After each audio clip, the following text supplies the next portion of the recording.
Human nature includes a certain psychological flaw common to nearly every person. This flaw is caused by the fact that we must, as children, be raised by adults. In that system, we are conditioned to trust and obey authority, but when we are adults, we should not need to be led around on a leash by other adults. Nonetheless, we look to government and public officials to fill some latent parental role. Those government and public officials find they can exercise extremely selfish and corrupt policies, and people will generally comply, even though that compliance may be very detrimental to them. There's another human tendency that works great in a tribal society, but is a disaster in modern civilization. This is our instinct to share with our community. We're generally psychologically prepared when we have, say, $100, to share $10 of it with someone, to donate to some charity, to leave a tip. There's nothing wrong with that, any of that, because it's completely voluntary, and it provides important support for the community. It is the human trait, the instinct of human charity, which is vital to any community. But this tendency to share is exploited and ravaged by modern governments. When you have a central authority with the power to tax, we say, okay, I can give away a portion of what I made. We have this tribal instinct. But this is not voluntary charity. This is taxation, fees, fines, all taken by force under very real threat of harm to you. Our human instinct to share is twisted and tortured into a voracious system of piracy by the state. So because it uses force, government has no limit on what it claims, taxes, or confiscates, and they are more than willing to punish people who fail to pay. They don't skim a small piece of what we make. They skim huge portions of every property and every transaction. Every identifiable point of taxation is exploited, and they identify more points of taxation every day.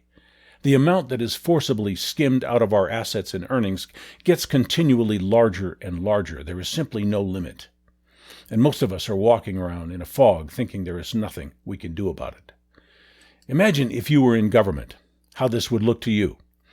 You can simply take whatever people have, as much as you want. And if they refuse, you can imprison them. It is no wonder that taxes and public debt are out of control and becoming impossible to pay. I call this the skimming scam, because human beings are programmed tribally to share. We allow our earnings to be shaved and shaved again. In fact, we let this go on far beyond any reasonable limit. It is just a human characteristic we developed to keep our tribes going. But when we have an infinitely greedy government grabbing for everything we have to fight our instincts and say enough at some point. We must keep enough of our earnings to be secure, no matter who is trying to take it from us or why they are trying to take it. We have to consciously look at how much is being taken from us, and we have to draw a line somewhere so that we are not simply taxed into chronic poverty on a societal scale. And to be secure, you need more than just enough to pay your bills. We tend to forget that soon we need to re-roof the house, or later we'll need a large nest egg to retire, or to put a child through college, or pay an unexpected medical bill or car repair. We are told we're greedy for holding something in savings, while no one seems to call out how greedy government is in how they take and give little or nothing, often in return for what they take. You may be one of those who receives more government benefits than you give in taxes, but it has now become too painful for those who are being forced to pay. It is not sustainable. Most of us are not doing responsible financial planning. We simply let this tax or that fee be taken when we think it is all right because we still have something left, and we don't think we have the power to fight this theft. I can promise you, if you are determined enough, there is a way to resist, oppose, and probably avoid any tax you choose.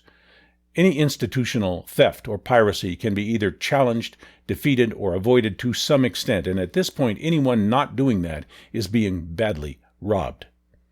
It is well worth your time to resist and fight the institutional plundering. It is the most valuable thing you can do to question and challenge something that will, over your lifetime, take 50 to 80% of your life's earnings. If you don't know where to start, find a group of people who share these values and ask some questions. We try to provide contacts for such groups at freedomtaker.com. Or just start searching around on topics that concern you, whether it is taxation, law enforcement misconduct, debt resolution, government corruption, injury from medical mandates, or whatever. There's a lot of support and help out there if you look for it. But I can tell you that censorship in mainstream media has exploded over the last few years, so you may have to look in those darker corners to find any real help. The people who yesterday we thought were radicals may be the very people who now have the answers you need. Obviously, we no longer have the luxury of being able to trust our politicians, celebrities, government, and mainstream media outlets. We are in dangerous times, and we are far more likely to get hurt if we are not talking among ourselves. And it's not just our tendency to let institutions skim off our assets. We are seeing our government and media promote social isolation and to divide us into groups and tell us to hate and fear each other. That is oppressive and regressive, and now it is time for us to have a more open mind, to consider the viewpoints of others, to see that our struggle is not this group against that group.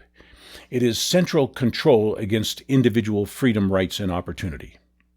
It is not the person you disagree with that you need to worry about. It is the person who uses force against you, or who threatens to use force against you, who is taking the most from you and doing the most damage. Now it is time to start looking for creative local solutions to what our stale central institutions are doing to us.